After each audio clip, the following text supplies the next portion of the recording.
മഹാനായ Ibn Abbas തങ്ങൾ പറയാണ്, മുഹമ്മദുർ റസൂലുള്ളാഹി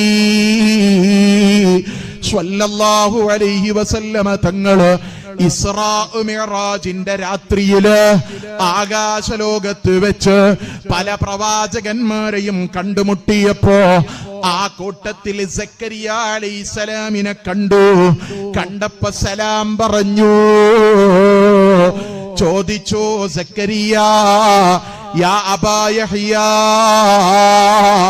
ഓ സക്കരിയ നബി, ഖബ്ബിർനി അൻ ഖത്ലിക കൈഫ കാൻ, നിങ്ങൾ എങ്ങനെയാണ് കൊല്ലപ്പെട്ടു പോയതെന്ന് നിങ്ങൾ എനിക്കൊന്ന് പറഞ്ഞു തരുമോ? വലിമ ഖതലക ബനൂ ഇസ്രായീൽ, ബനൂ ഇസ്രായീലുകാര് നിങ്ങളെ എങ്ങനെ എന്തിനു വേണ്ടി വധിച്ചു കളഞ്ഞു എന്ന് നിങ്ങളൊന്ന്